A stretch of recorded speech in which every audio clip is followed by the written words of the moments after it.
Kuakata খানাবাদ degree college কে তৈরি করেছে, কী বা তার পরিচয়? আজকের খবর কুয়াকাটার পর্বে জানব এই প্রতিষ্ঠানের ইতিহাস, ঐতিহ্য ও বর্তমান। এই ভিডিওটি তৈরি করা হয়েছে প্রভাষক খান এ রাজ্জাকের স্মরণে।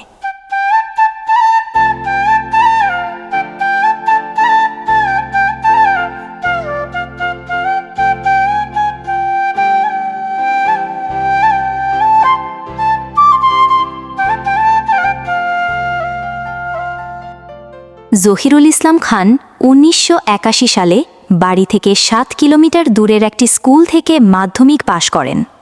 অনেক কষ্টে তিনি উচ্চ মাধ্যমিক পরীক্ষাতেও উত্তীর্ণ হন। সংসারের অভাব অনটনের কারণে এরপর তার আর পড়াশোনা করা সম্ভব হয়নি। পরে জীবিকার জন্য তিনি ৩৫ বছর প্রবাসে কাটিয়েছেন। নিজে উচ্চশিক্ষার সুযোগ না পেলেও গ্রামের মধ্যে তার গড়া কলেজটি জেলার সেরা শিক্ষা প্রতিষ্ঠানের মর্যাদা পেয়েছে। এই কলেজের আলোয় এখন হাজারো ছেলেমেয়ের জীবন বদলে যাচ্ছে। এই অসাধারণ সাফল্যে কুয়াকাটা খানাবাদ ডিগ্রি কলেজের প্রতিষ্ঠাতা জহিরুল ইসলাম খান এখন গর্বিত। ২০০০ সালে ৩.৫ একর জমিতে নিজ অর্থায়নে খানাবাদ গ্রামে তিনি কলেজটি গড়ে তোলেন। সে সময় অনার্স ও মাস্টার্স ডিগ্রিধারী কেউ সেখানে শিক্ষকতা করতে রাজি ছিলেন না।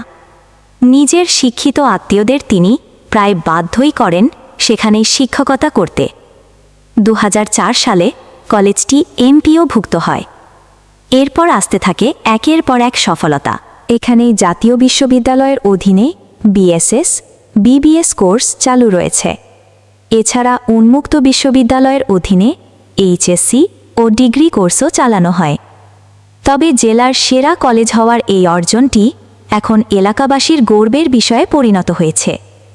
জেলার অন্যান্য প্রতিষ্ঠিত কলেজগুলোকে পেছনে ফেলে এই সাফল্য অর্জন করা সহজ ছিল না।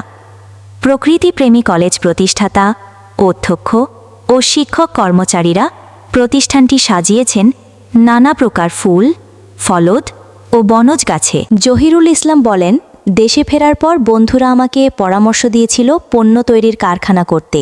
আমি তাদের কথা শুনিনি। মানবিক মানুষ তৈরির কারখানা গড়ে আজ আমি সফলতা পেয়েছি। যখন আমি শুনি পটুয়াখালী জেলার কলেজ পর্যায়ের শ্রেষ্ঠ শিক্ষা প্রতিষ্ঠান নির্বাচিত হই, তখন আমার বুকটা আনন্দে ভরে যায়। ভাবি, যে প্রতিষ্ঠান নিয়ে এত কষ্ট করেছি সেই শিক্ষা প্রতিষ্ঠান আজ জেলার মানুষ মূল্যায়ন করেছে। কলেজটির প্রতিষ্ঠাতা জহিরুল ইসলাম আরও জানান, প্রতিষ্ঠানে বৌদ্ধ সম্প্রদায়ের রাখাইন, হিন্দু, মুসলমান, খ্রিস্টানসহ বাজান তুই যা ওদের সাথে এদের স্বাধীন করে এনে দে বাবা। মা গো, আমি তোমার একলা রেখা কোথাও যাব না। এই দেশ, এই মাটি তোর মা। এই দেশ না থাকলি তুই কি তোর মারে ফিরে পাতি না পাবি তোর জন্মভূমি। মায়ের স্নেহ ভালোবাসা বল হিমায়ত বল। যা ওই হিংস্র জানোয়ারদের জাল থেকে এই সোনার বাংলা তোর মায়ের কাছে ফিরিয়ে আন বাবা। যা তুই বাবা। তুমি ঠিকই করছো। আমি যাচ্ছি। চল, আর দেরি করা ঠিক হবে না। হে আল্লাহ, ওদের বুক ভরা স্বপ্ন যেন পূর্ণ হয়। শুরুতে জহিরুল ইসলামের কষ্টার্জিত টাকায় চলত প্রতিষ্ঠানের সব ব্যয়ভার। সে সময় শিক্ষার্থীদের শিক্ষা উপকরণ প্রদানসহ বিনা বেতনে পাঠদানের সুযোগ করে দিয়েছিলেন তিনি। এখন এই প্রতিষ্ঠানে বিএনসিসি, স্কাউট, সংস্কৃতি চর্চা, ক্রিয়া কি নাই।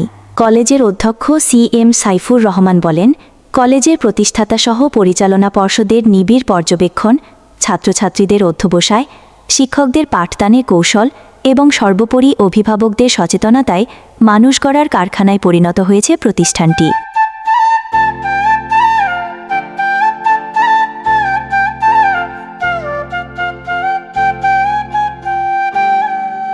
এই ছিল খবর কুয়াকাটার আজকের পর্ব, এবং কুয়াকাটার সকল খবরাখবর সবার আগে পেতে পেজটি ফলো এবং শেয়ার করে রাখুন। ধন্যবাদ।